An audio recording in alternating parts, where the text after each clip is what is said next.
Um, Ladies and gentlemen, welcome to Academia Sinica and to this workshop. And in this workshop, we are pleased to have Professor and President James Bullard to give us a talk on the optimal monetary policy at the zero lower bound. And for this workshop, we are honored to have Professor Cheng-Hsiung to chair this workshop. And Professor Chiu is a commercial banker, the president of永丰银行. And he was the vice governor of the Central Bank of Taiwan and also the Minister of Finance in Taiwan. So he's well qualified to chair this session. Okay, Professor Chiu, this is yours.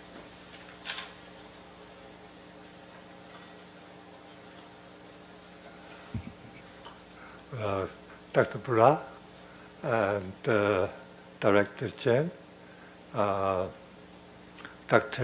Chen Minlang, Dr. Wu Jong-Shu, distinguished guests, ladies and gentlemen. Well, Director Chen just introduced me, so I don't have to introduce myself now. Today I feel very honored to be able to represent the organizer of this forum, namely the Institute of Economics, Academia Sinica, and the Department of Economics, National Taiwan University, as well as the Education and the Cultural Foundation in memory of Dr. Da-Zhong Liu, which has also assisted in this event's organization in welcoming all of our distinguished guests who are participating in this optimal monetary policy at the Zero Lower Bound Forum. The U.S. zero interest rate policy is arguably the most important monetary policy that has influenced the current global economy and the financial conditions. Beginning in late 2008, when the global economy was still engulfed in the Great Recession, the Federal Reserve's Federal Open Market Committee started to implement its quantitative easing monetary policy. And it was only in December 2015 that it is, for the first time, cautiously increased the federal fund rate by 25 basis points. Although this brought 7 years of almost zero interest rate to an end, it needs to be asked what kind of impact such a measure can have on the U.S. and the world economic financial markets, as well as the real economy. Whether or not the FOMC should continue to raise interest rates in the future is an issue that merits further discussion. In addition, with the global economy still not having fully recovered, the European central banks and the Bank of Japan adopted negative interest rates. The People's Bank of China also constantly resort to an easy monetary policy. Will they be able, through the loan market, to bring funds into the market and thereby help each country with its economic growth and employment and alleviate the deflationary pressure on the respective economy? This has also deserved a detailed examination. In view of the importance of the above monetary policy and the different kinds of uncertainty associated with it, the Institute of Economics, Academia Sinica, is especially holding this forum and has invited each distinguished guest to discuss this and the related issues. Today, we are especially honored to welcome the President and the CEO of the Federal Reserve Bank of St. Louis, Dr. James Bullard, to be the keynote speaker at this forum. President Bullard, an inflation hawk who advocates raising interest rates, is a member of the Federal Open Market Committee with voting power. He holds a PhD in economics from Indiana University, which he was awarded in 1990. He is also honorary professor of economics at Washington University in St. Louis and the co-auditor of the Journal of Economic Dynamics and Control. President Bullard is also included in the ranking of influential economists compiled by the Economist magazine in their June 3rd, 2015 issue for the period from September to December 2014, being ranked 7th among the top 15 economists.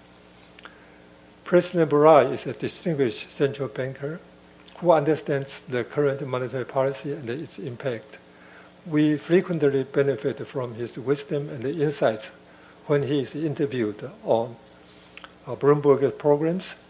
Today, Dr. Bullard will speak on the topics optimal monetary policy at the zero lower bound as introduced by Director Chen. So let us warmly welcome President James Bullard with a big round of applause as he begins to deliver his keynote address. Thank you. Thank you.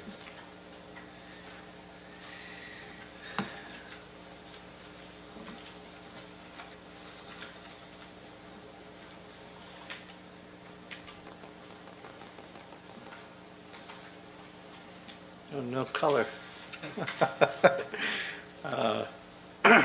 Let's see here.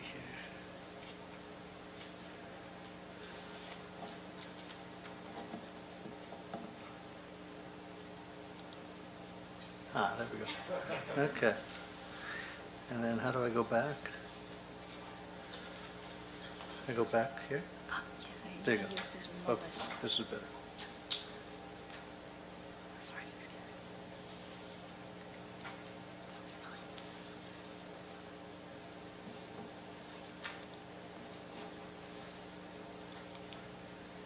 me. All right. Okay. Well, thanks so much for having me here today. It's really a pleasure to be here. This is going to be a little bit more of an academic talk, but I'm going to sprinkle in some comments about current U.S. monetary policy, and we're also going to have a fairly long, we have discussants here and a Q&A, so we'll have a chance to talk about many issues. This is joint work with Artie Singh, who's at the University of Sydney in Australia. I'm going to have some slides on labor force participation in monetary policy to start off, and then we're going to get into more of a model here. So, U.S. labor force participation has been depressed since the crisis of 2007 to 2009. And this has been an issue in the U.S. And a lot of the monetary policy discussion has been focused around the idea that we have to do something to get labor force participation higher because it has come way down. And the key question that you might want to ask about that is, well, is this something that monetary policy can actually affect? Is this something we can actually do anything about? Or is it just kind of driven by things that are far away from monetary policy and we should just accept that? So I'm going to have a model here that we're going to talk about this kind of issue. And for this talk, I'm going to think in terms of labor force participation and household labor supply as being equivalent terms. If you got into more detail than what I've got here, you'd have you break that down a little bit more. But I think for what we're talking about here, we can just talk about what's the household labor supply. And there are two views on labor force participation. One is this Aronson et al. Paper from the Brookings papers in 2006. They had a demographically based model of labor force participation. And they wrote a paper in 2006 and successfully predicted the labor force participation rate in the US in 2013. So since this is macroeconomics, that kind of thing never happens. And so they must have been onto something that they got their prediction right 7 years ahead. You know, the basic idea, and you don't have to have studied this very hard, would just be different demographic groups have a different propensity to participate in the labor market. And in fact, this is exactly what's going to happen in the model I'm going to present here. If you think about longer run trends in labor force participation in the US over 50, 60 years, that would seem to also be consistent with the traditional view. And I'll show you a picture of that in just a minute. But there is an alternative view which maybe reflects more the spirit of the times by Ersig and Levin in this Journal of Money, Credit, and Banking paper. They argued that a big portion of the fall in labor force participation in the US was actually cyclical factors, not secular factors, and therefore that you should model an LFP gap, a labor force participation gap, in addition to an unemployment gap or an output gap, and that would be a key component of monetary policy decisions. So what they're saying is, because labor force participation is low, then you should keep interest rates lower for longer. So let's take a look at these three pictures that summarize these three views. Here's the Aronson et al. Paper. This picture goes back to 1991. The blue line is the data. The dotted line is the Aronson et al. Model prediction starting in 2006 when they published their paper. So this is just, let's see if I can get this. Totally brilliant here. They wrote the paper here and predicted that the labor force participation rate would be here, and then the labor force participation rate turned out to be exactly that. So they got it exactly right. So they had a demographically based model, as I'm going to have here, and so that's one view. If you look at longer run trends in labor force participation in the U.S., this goes all the way back to 1960 here. Here's the trend. If you just take a Hodrick-Prescott filter and take the trend component out of there, the trend component and the correlation between the actual data is almost 1. So that makes you think that everything is being driven by some kind of time-varying trend and not very much by business cycle factors that are pushing things up and down. So both of these first two pictures are consistent with a demographic view or a traditional view of labor force participation. Here's the Ersig and Levin view, the radicals in this literature. And here's labor force participation in the US as of 2007, and here's the big fall in the data. And here they take the CBO, that's the Congressional Budget Office projection as of 2007, or the Bureau of Labor Statistics, and they show these dotted lines, and they show that the actual data went way below the prediction. So that's their argument, that there must be some big cyclical factor, and they go build a model like that. So we're going to argue in this paper that the traditional view is the more nearly correct, the first two pictures. The model economy is going to have heterogeneous households. It's a life cycle model, so the people are differentiated by age. And these households are going to supply different amounts of labor at every stage in the life cycle. So at any point in time, you'll have some that are supplying a lot of labor and some that aren't supplying very much. And then monetary policy in this model will be conducted to optimally repair friction in household credit markets. So forget about everything you've learned about sticky prices, throw that out the window. We're going to bring in a new friction here, and we're going to talk about that new friction. A lot of the talk is going to be about that.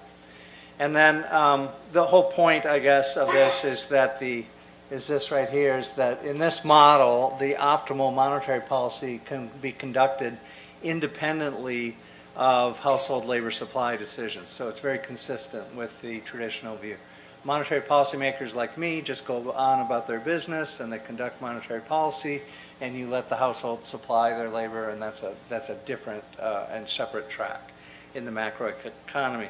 Demographic factors like time-varying population growth would affect the measured labor supply of households. If you have more older households, you're going to have less labor supply than you would if the households were evenly distributed. So this is the basic outline of the paper. Okay, so let's turn to a credit market friction, which will be the source of what we're going to talk about here. And I know some of you have more background in modeling and some less, so I'll just kind of run through what we're talking about here. I guess the main point of the 2007 to 2009 recession in the US and globally was that it focused a lot of attention on household credit markets, mortgage markets in particular. You have a lot of households borrowing a lot of money to buy houses, and something went wrong in that market, And when you look at most of our macroeconomic models or our monetary models, they don't even have household credit. There is no such thing inside the model. Okay, so we're going to build a model that actually has that. And then we're going to ask the question, could monetary policy be used to keep household credit markets working well? So what we're going to do is study an economy. It's going to be a life cycle economy. There are people of different ages in this economy with a large private credit market. And this credit market has to work well in order to get good macroeconomic performance. But this, the way a big life cycle model works is you've got high income earning middle-aged households and relatively young, poorer young households. The poorer young households borrow from the middle-aged households, and this is the credit market that we're talking about. And the middle-aged households have to save for retirement, so this all fits together. Now this market is going to have an important friction, which we're calling NSC/NC, non-state contingent nominal contracting, and I'll talk about that quite a bit here. So this means that when we buy our houses, we sign our mortgages, we do it in nominal terms. Why do we do that? That's not, economically speaking, that's not the best contract. So that's going to be the friction in the model. The role of monetary policy will be to keep this large credit market functioning properly, complete, so-called complete markets. And then, as a extra little boost to this model and how it works, we can also talk about the zero lower bound. So in this model, we can get a big negative shock, and when that big negative shock hits, we might have the zero bound on nominal interest rates threatening to bind, but monetary policy will be able to take care of that as well, and I'll talk about that at the very end. There's a lot of income and wealth inequality in this stylized model. The role of the credit markets, if they work correctly, will be to take uneven life cycle income. You're going to have middle-aged people earning a lot, young people not earning very much, old people not earning very much. It's going to take that situation, and the credit market's going to transform that into perfectly equal consumption by cohort. So the young people and the old people are going to be able to consume just as much as the middle-aged people, even though the middle-aged people earn a lot more. So the model equilibrium will naturally rank the Gini coefficients. The wealth Gini will be high, the income Gini will be lower, and the consumption Gini will be the lowest, and that's exactly what you see in the data. I'm not going to talk a lot about income and wealth inequality in this talk, but I think this is another strength of this kind of a model. And then this is just kind of an advertising slide to convince you that this is incredibly important, because the size of these markets is very big. If you read Mian and Sufi, they say the ratio of household debt to GDP is 1.15 before, in the early 2000s, and then it ballooned all the way up to 1.65 during the 2000s. So in raw dollars, that would be, let's say, $20 to $25 trillion worth of borrowing in household debt markets. So this is a really big number, and if those markets aren't working right, then that would be a big distortion in the economy. Okay, so let's just talk about what we actually do here. And again, I'm not going to do a lot of detail, but this is a life cycle model. It has T periods. T periods, some of you have done overlapping generations models before, and it was always 2 periods. So throw out your 2-period model, put in T periods. You could put any T that you want. 3 would work fine. I like 241 because then we can talk about it like a quarterly model. You could even go to continuous time by taking T to infinity. So you can do a lot of things here. And it's a model of private debt. So a lot of times when you're talking about this model, you're coming in with governments, and governments are doing this and that, and they're issuing debt. Forget about all that. There's hardly any government here. It's private debt, so the middle-aged people are lending to the young people. The friction is non-state contingent nominal contract, and we'll come back to that. There is uncertainty in this model, so there's an aggregate shock on labor productivity, just like a technology shock would be in a real business cycle model. That's the only source of uncertainty. Monetary policy can substitute for the missing state contingent contracts by the choice of the price level. So what's going to happen in this equilibrium is the growth rate is bouncing around like this, but because of the friction, we're not getting the right amount of credit in the economy. but we're going to move the price level in just the right way in order to get the right amount of credit in the economy. So this is going to work really well in this particular model. We can also do the zero lower bound and fix that. And this last one, this labor supply will be heterogeneous over the life cycle. Young people will supply less, and middle-aged people will supply more labor, but that'll be totally independent of monetary policy choices. So it's consistent with the traditional view that you can ignore things like labor force participation rates when you're making monetary policy. So in ordinary times, optimal monetary policy will look like nominal GDP targeting. So there's a current buzzword in monetary policy. Nominal GDP would be stabilized under this kind of a policy, and price movements would be counter-cyclical. So if you get a good shock, high growth rate day, you'd have less adjustment to the price level. And if you had a bad shock day, you would have more adjustment to the price level on that day. And you'd move like this, and that would stabilize nominal GDP. There's no role for forward guidance in this framework. A lot of the rhetoric about how monetary policy works at the zero lower bound is, well, if you're at zero interest rates, then you should promise to stay at zero rates even longer than you are today. There wouldn't be anything like that in this kind of a model. In this model, you would not want to be at zero nominal interest rates. You would want to stay away from the zero lower bound. And so it has completely different policy prescriptions from what a sticky price framework would say. Household labor supply driven by non-monetary factors. And so we think that this kind of a framework, we intend to do more with it, will help inform the debate on monetary policy. So let me just kind of go quickly through the environment, which is a whole bunch of slides here, and then I'll show you some pictures, and then we'll get on to some discussion here. So this is a segmented markets model. There's two types of households. There are the participant households who participate in credit markets, and there are non-participant households who are not allowed to participate in credit markets. And what I want you to think about is that these participant households, at least for the U.S., represent the vast middle class in the U.S. These are people that get lots of education or some education. They have higher earnings in the middle part of their life. They buy houses, they have mortgages, they buy cars, they do all these kinds of things. The non-participant households, you should think of them as representing the unbanked. In the U.S., the unbanked segment is anywhere from 10 to 15% of the economy. These people don't do these same kind of things. They tend to not have bank accounts. They operate totally on cash. They work when they can work. So it's a totally different group of people. But the way this model works, and without getting into all these details here, is the price level is going to be determined by how much cash these non-participant households are holding, and then the price level is going to move around in order to keep the credit market over here working well. So there are going to be two assets in the model: this privately issued debt. Young people are issuing pieces of paper to middle-aged households, and then there'll be currency. The participants could hold the currency, but they're not going to want to hold the currency because it'll be dominated in rate of return by the privately issued debt.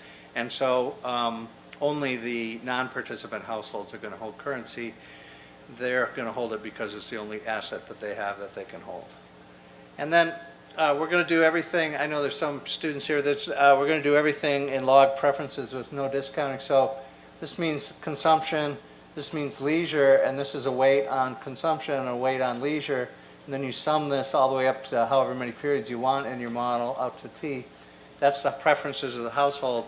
A lot of the pictures that I show you will talk about eta equals 1. So with eta equals 1, this part would go away, and it would just be log consumption. And then with eta not equal to 1, I'll show you some pictures about that. So if eta is not equal to 1, then we've got endogenous labor supply, and we can talk about the labor force participation issue. We've got a whole bunch of other assumptions here, which are important, but basically it's an unadorned model without any other features in it. And then you've got this non-state contingent nominal contracting story. What does this mean? This means that loans are dispersed and repaid in the unit of account. So in the U.S. it would just be in dollars and totally in nominal terms, and they're not contingent on income realizations. So economic theory would say what we should do when we're contracting is that if I earn more in the next period, I should pay you more back, and if I earn less in the next period, I should pay you less back. But when you look at actual mortgage markets, nothing like that goes on. It's just I'm going to borrow $100,000, and then when it comes time to pay the $100,000, I got to pay you $100,000. So it's a strictly nominal contract, and it does not depend on actual events in the economy. So this is a friction by the standards of economic theory, and there are two parts to it. One part is the nominal part. That's what's going to give the central bank a role, because the central bank can control the price level. And then there's the non-state contingent part.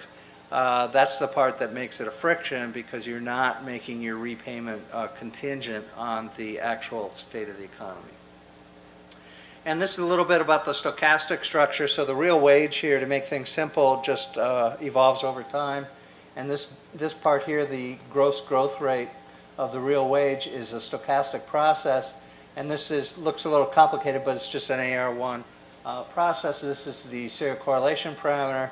This is a scaling parameter. This is a normal 0-1 random variable. So because it's a normal 0-1 random variable, in principle, you could have a big negative shock.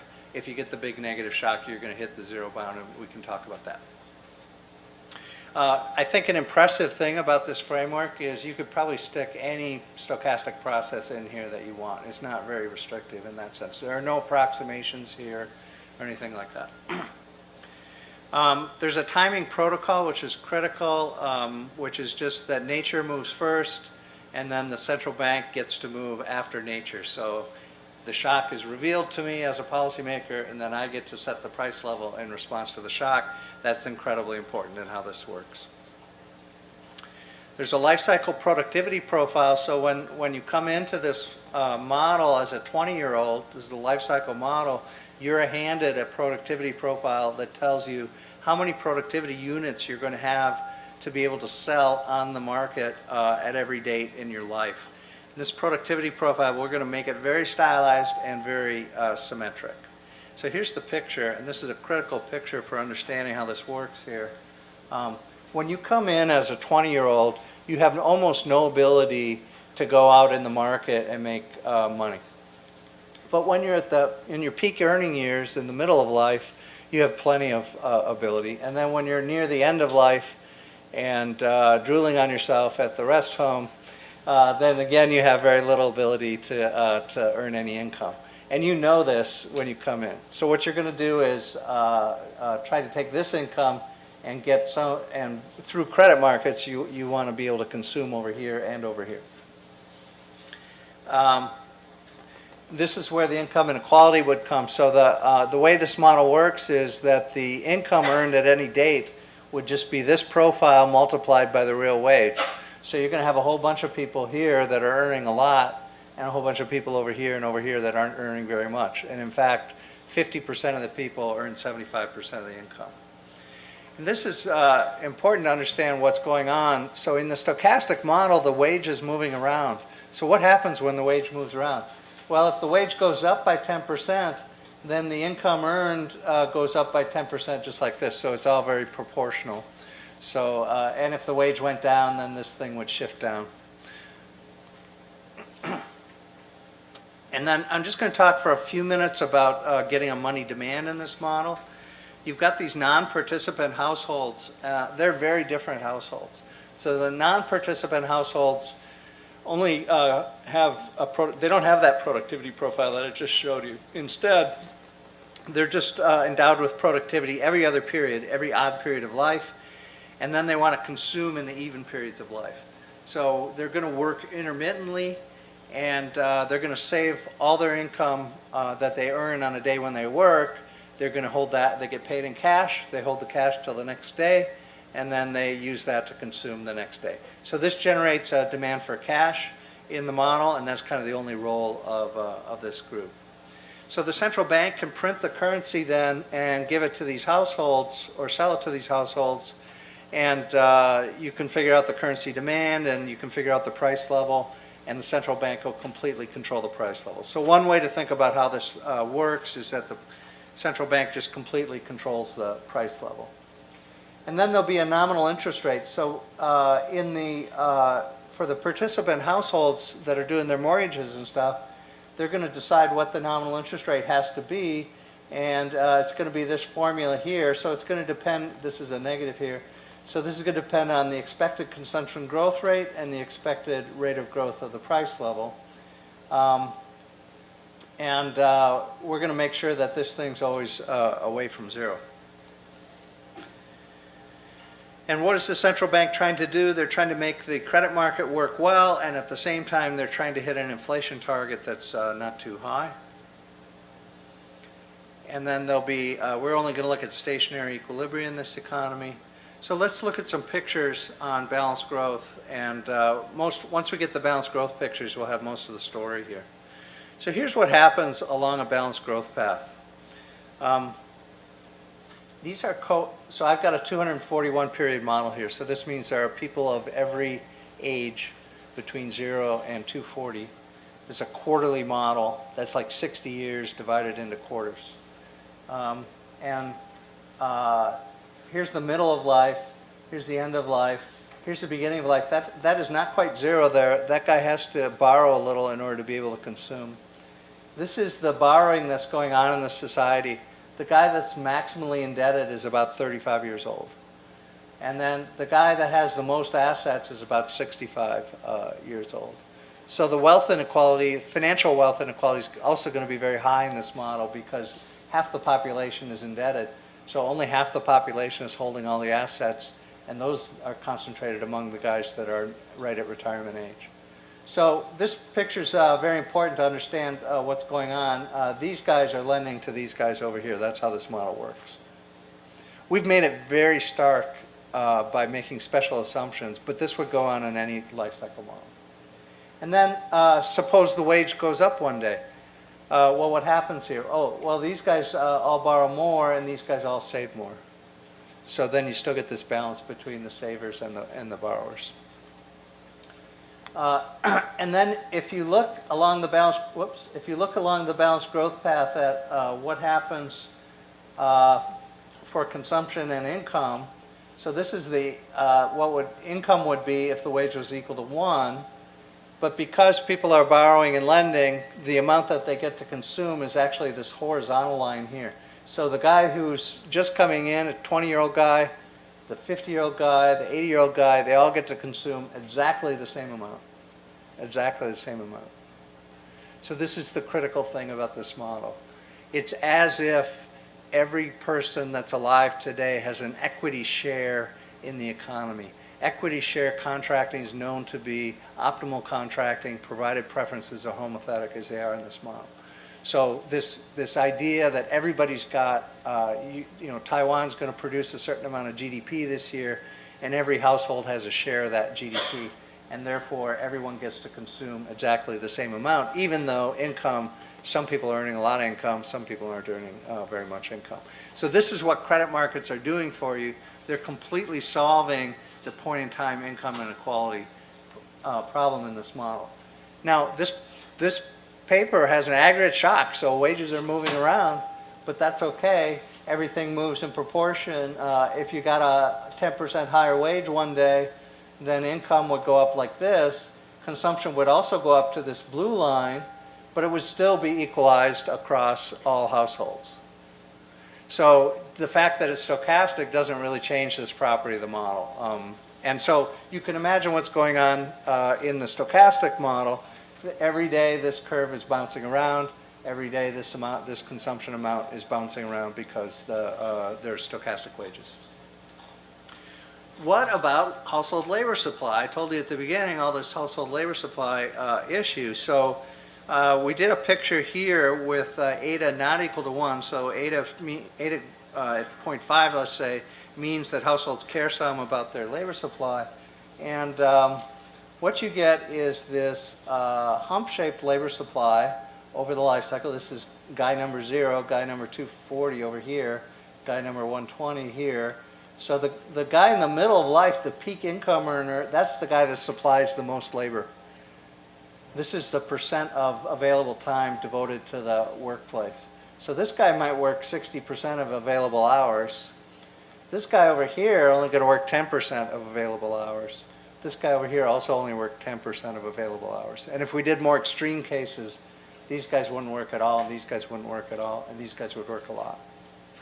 So, but the thing about this is, I'm running my monetary policy, and monetary policy's moving the price level around, but this is always the same. This is independent. I got amount of time, I guess.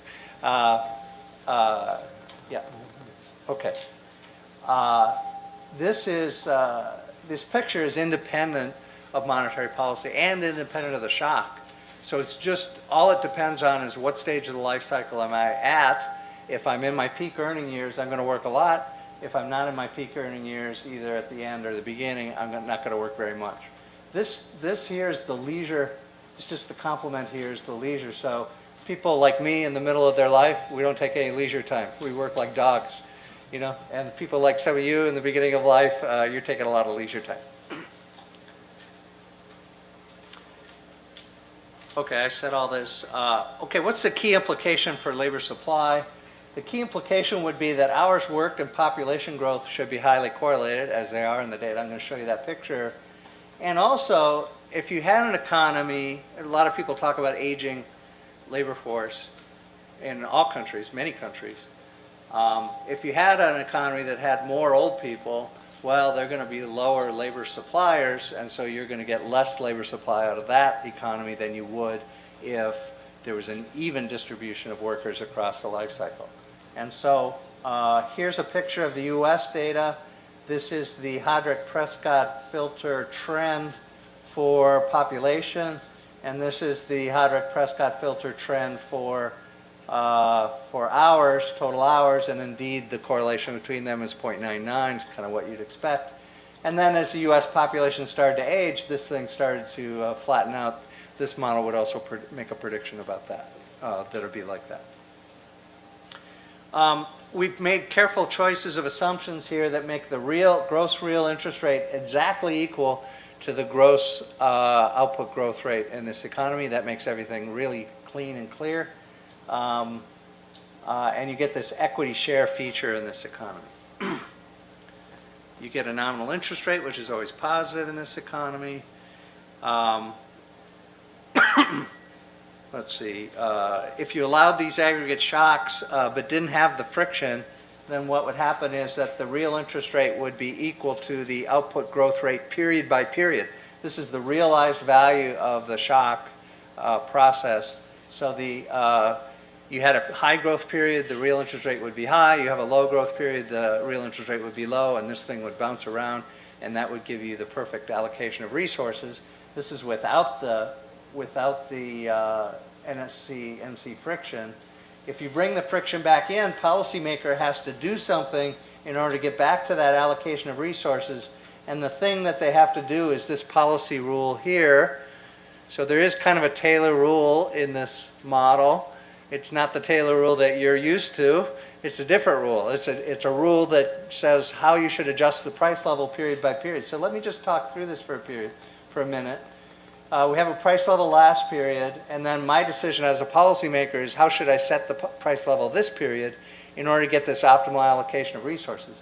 What I should do is adjust last period's price level for the difference between what the expected growth rate was and what the actual growth rate turned out to be, because I get to observe the shock.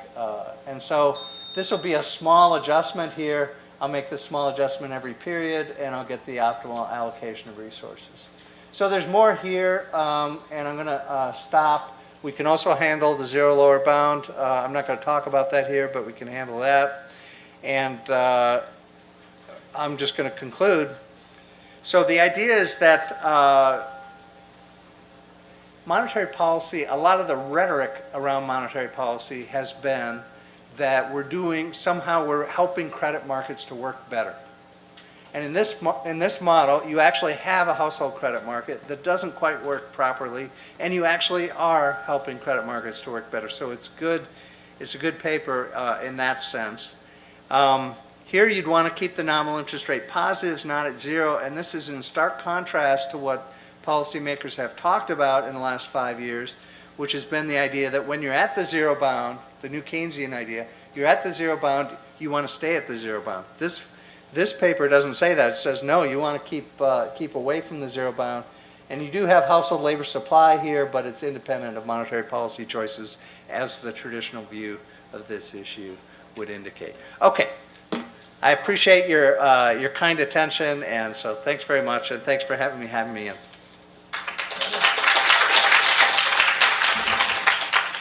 Thank you very much for excellent presentation. We appreciate very, very much. Because of time constraint, so now we have about 10 minutes break. I come back to this place at 45 after 10. Then we will start our discussions. Thank you. Appreciate it. Yes. Great.